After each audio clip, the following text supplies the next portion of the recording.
And syempre, pag may plano, kailangan may kilos din, kailangan may action din, mga kapiksi. Ayan, no, opportunity knocks.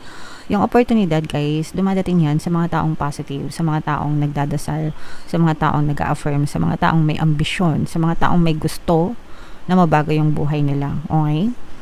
Kapag nagdadasal kayo, make sure na ay i-check nyo yung mga oportunidad na dumadating sa inyo. Kasi yung mga opportunities, those are answered prayers. Kapag nagdasal kayo, guys,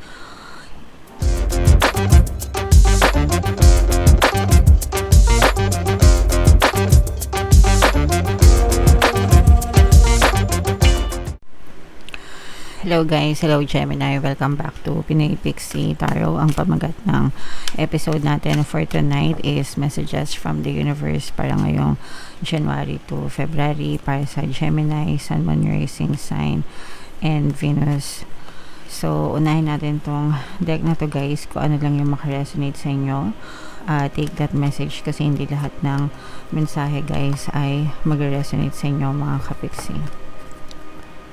So, yung first message natin for you, this is a good sign, mga kapiksi, pagdating sa inyong kalusugan, no? Ibig sabihin, for some of you, pwedeng nakaka-recover kayo kung kayo ay may mga sakit na naranasan, kung hindi kayo nagkaroon ng magandang health, guys, no? Ibig sabihin, nakaka-recover yung health nyo sa kahit anong aspeto, guys. Pwedeng physical health, mental, emotional, and sometimes yung spiritual health. Pagdating sa kalusugan, guys, palagi ko kayong ina-advise na magpa-check up. Huwag nyong i-take for granted yung inyong kalusugan, mga kapiksi. Importante pa rin na kumonsulta kayo sa mga doktor at sa mga manggagamot kasi sila yung may kakayahan para mag-diagnose ng mga nararamdaman nyo, and sila din yung may kaalaman para magbigay ng karampatang lunas sa mga sakit nyo, mga gamot, okay? And kayo, syempre kailangan yung alagaan yung inyong health, mga kapiksi, okay? Proper diet, syempre, exercise, at saka pahinga, okay? Alright, so yan yung first message para sa inyo. Another message, Gemini. Ito naman, pagdating sa mga choice natin sa buhay, always make the best choice para sa inyo. Meron tayong choice palagi sa buhay natin. It's either we choose the positive or we choose the negative, mga kapiksi, no? And always, syempre, palagi natin pipiliin yung positive na choice sa buhay natin para positive din yung ma-experience natin, Gemini, okay? Alright, so yan yung another message para sa inyo. Another message, Gemini, is ito, mahalin nyo yung sarili nyo sa pagiging authentic nyo, pagiging totoo, pagiging original nyo, guys, no? Hindi nyo kailangang pikein yung pagkatao mo, hindi mo kailangan mag-pretend to be somebody else para lang magustuhan kayo ng ibang tao, guys. Mas maganda pa rin yung nagpapaka totoo kayo on your own. People will love you, guys, pag nagpapakatotoo kayo, and mas masarap sa pakiramdam na gusto and mahal kayo ng ibang tao dahil sa sarili mong katangian, guys, okay? So, minsan kasi parang gusto natin na maka-in tayo sa mga fake friends or fake people, kaya kahit labag sa kalooban nyo, nagpapanggap kayo na ganun kayo para magustuhan nila kayo. So, iba pa rin pag authentic, guys. Alright? And another message, Gemini. Ito, guys, set your goals, no? Saktong-sakto for 2026, guys. Kasi, di ba, every year, palagi ko kayong sinasabihan na mag-set kayo ng goals para sa buhay nyo, no?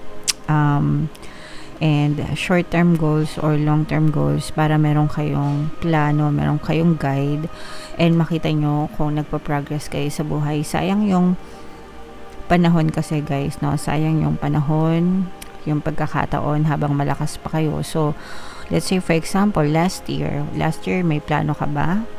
Or hinayaan mo lang na kung ano yung meron, okay na sa yun. Wala namang masama doon, guys. Pero kasi, all of us, if not most of us, nangangarap na umunlad, umasenso, diba?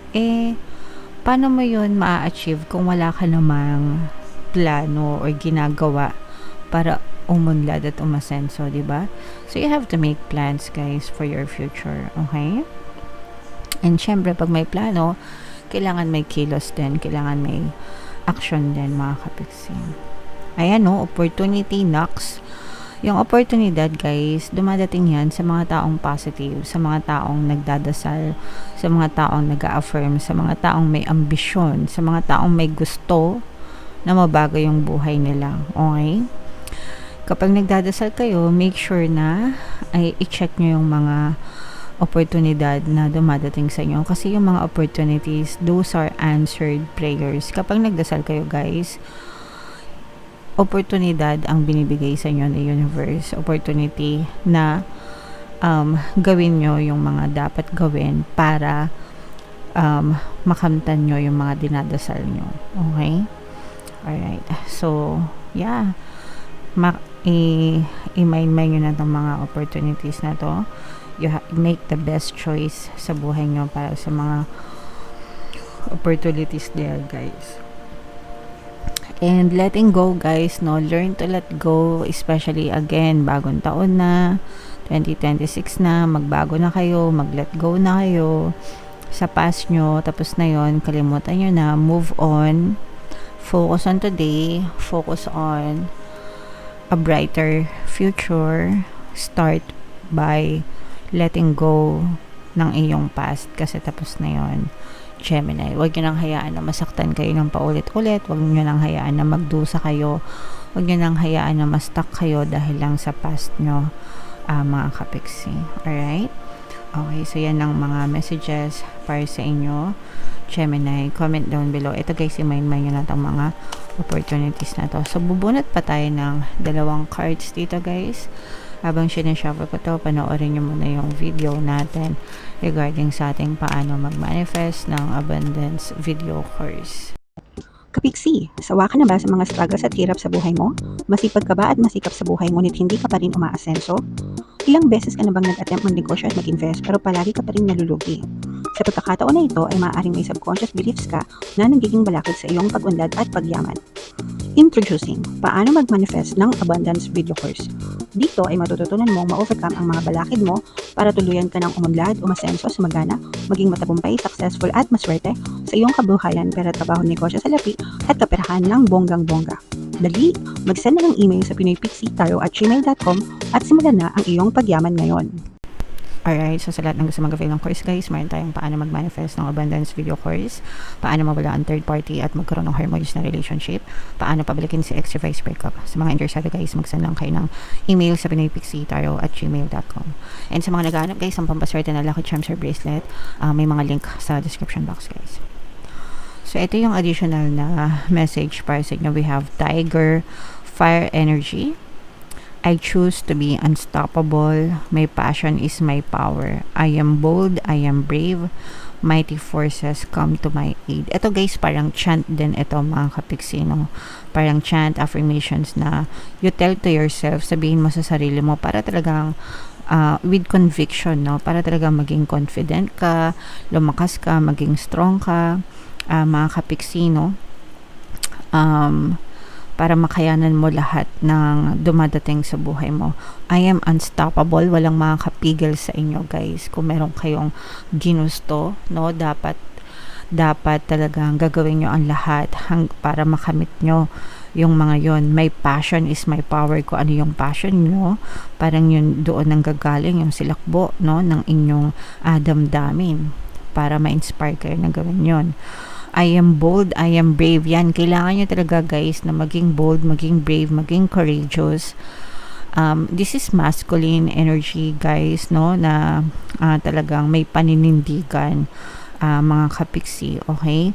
Mighty forces come to my aid. Yung mighty forces na yun, guys, those are your spirit guides, the divine universe, no, na hindi lang ikaw yung kumikilos, but also them. If you align with yourself, no? If you align yourself with them, mga kapiksi, tutulungan nila kayo para ma-achieve nyo lahat ng gusto nyo, mga kapiksi. It's co-creation, guys. Kaya nga, di ba, meron tayong kasabihan na nasa Diyos ang awa, nasa tao ang gawa. So, it's 50-50, mga kapiksi. Okay? Pero, you should have that burning desire sa puso nyo. Alagaan nyo yun para talagang ma-inspire kayo, mga kapiksi. Okay? And ito naman guys, maganda to, deepening. This is love messages, no? Love advice. A relationship will finally deepen in the next few months. You have been waiting for this. So, ito guys, pwedeng maka-resonate ito sa mga situationship o yung mga friends na magiging lovers, ganyan. Kumbaga parang nagkakaroon ng development sa feelings na mas lalo nyong minamahal yung person. Kahit na in a relationship na kayo guys, pwede pa rin ito na habang tumatagal, mas nare-realize nyo kung gaano nyo kamahal yung person, mas lumalalim yung pagtitinginan nyo and pagmamahal nyo sa isa't isa. Usually naman ganun talaga guys, habang tumatagal yung relasyon, mas lalong tumitibay yung pagmamahal, mga kapiksi. So for some of you, pwedeng na-experience nyo to or ma-experience nyo to, guys. Okay? Alright, so yan yung mga messages para sa inyo. Gemini, comment down below if naka-resonate kayo. Ito yung ating 2026 kapalaran guys. Ito naman yung ating success stories ng paano mag-manifest ng abundance video course. Click here to subscribe guys. Thank you for liking, sharing, and subscribing. See you next time. I love you all. Have a nice day. Bye-bye.